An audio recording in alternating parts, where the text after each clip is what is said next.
खंबा गानीसा। आज हम यह समझेंगे कि ग्राफ क्या होते हैं। मान लीजिए V एक अरिक्त समुच्चय है तथा V के अवयवों के अक्रमित युग्मों का एक समुच्चय E है। उदाहरणार्थ V में यह 4 अवयव हैं A, B, C तथा D। आगे E में यह 5 अक्रमित युग्म हैं। ऐसी किसी संरचना V और E को मिलाकर एक ग्राफ कहते हैं। इसी बात को एक चित्र के रूप में ज़्यादा आसानी से दर्शाया जा सकता है। चूँकि V में 4 अवयव हैं तो सबसे पहले हम 4 बिंदु लेते हैं। अब E में हर एक अक्रमित युग्म के संगत दोनों बिंदुओं को जोड़ लेते हैं। जैसे युग्म A B के लिए हमने यह बिंदु A तथा बिंदु B जोड़ दिए। युग्म A C के लिए हमने बिंदु A तथा बिंदु C जोड़ दिए आदि। इस तरह जो संरचना आपको दिखाई दे रही है वह एक ग्राफ का उदाहरण है। समुच्चय V के अवयवों को शीर्ष या बिंदु कहा जाता है, जबकि E के अवयवों को कोर कहते हैं, अंग्रेजी में एज। एक और ग्राफ देखिए। हमारे पास 5 शीर्ष हैं जिन्हें हमने T, U, V, W तथा Z से दर्शाया है। साथ ही साथ 6 कोरे हैं E1 से लेकर E6 तक। E1, E2, E3, E4, E5, E6। यहाँ पर कोर E5 शीर्ष V तथा शीर्ष Z को संबद्ध कर रही है। इस तरह यह शीर्ष V तथा Z आसन्न शीर्ष हुए, एडजेसेंट वर्टिसेस। इन्हें हम कोर E5 के अंत शीर्ष भी कहेंगे, अर्थात यह शीर्ष इस कोर के सिरे हैं।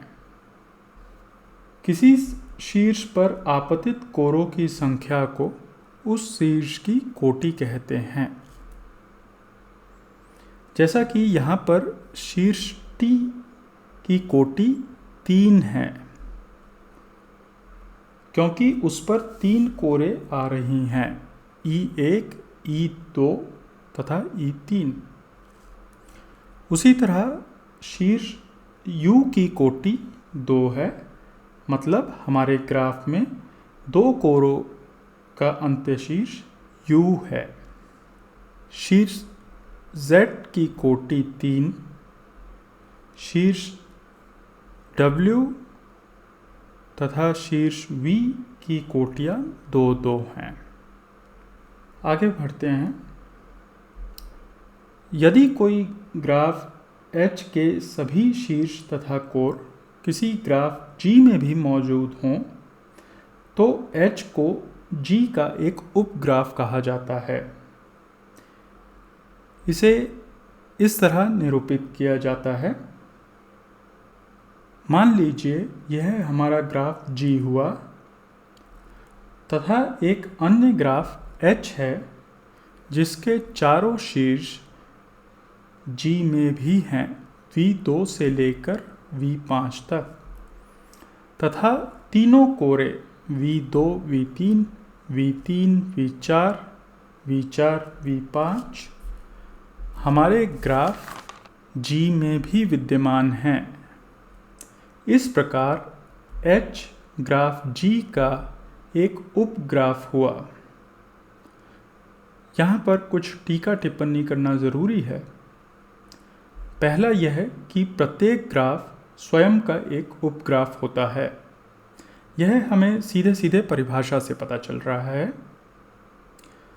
दूसरी बात, यदि f ग्राफ H का एक उपग्राफ है तथा H ग्राफ G का एक उपग्राफ है तो f ग्राफ G का एक उपग्राफ हुआ।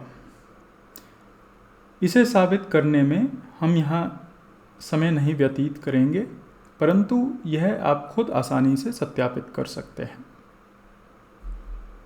किसी ग्राफ G में शीर्ष U को शीर्ष V से संबद्ध कहा जाता है। संबद्ध यानी कनेक्टेड।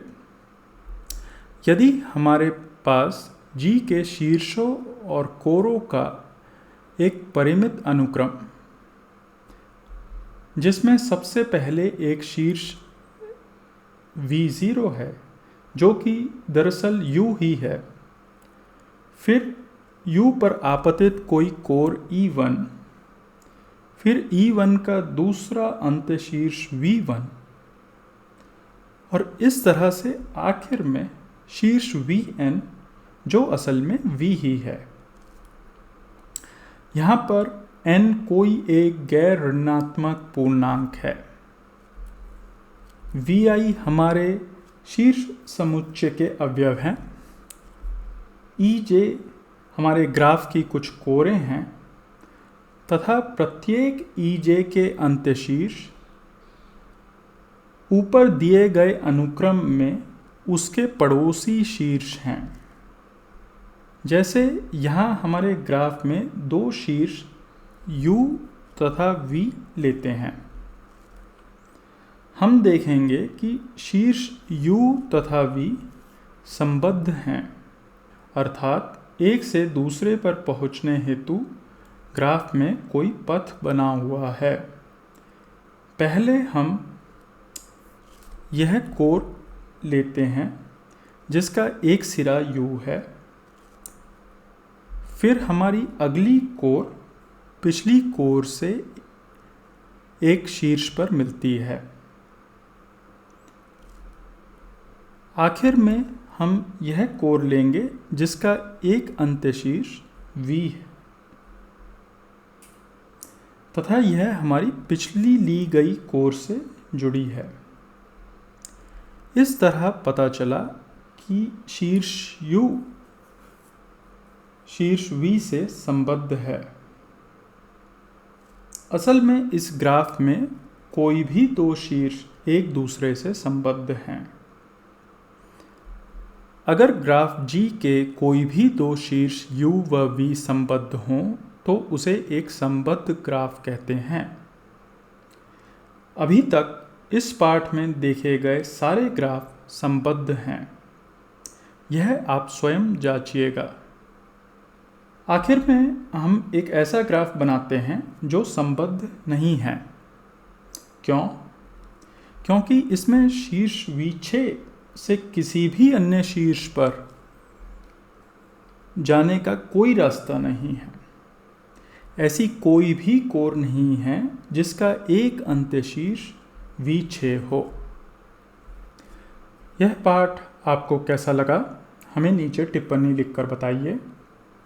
पसंद आने पर अपने दोस्तों के साथ साझा कीजिए। अगर आपके गणित से जुड़े कुछ अन्य प्रश्न हैं जिस पर चर्चा की जाए तो हमसे ईमेल के जरिए पूछ सकते हैं। ईमेल पता नीचे दिया गया है। खम्मा घनी।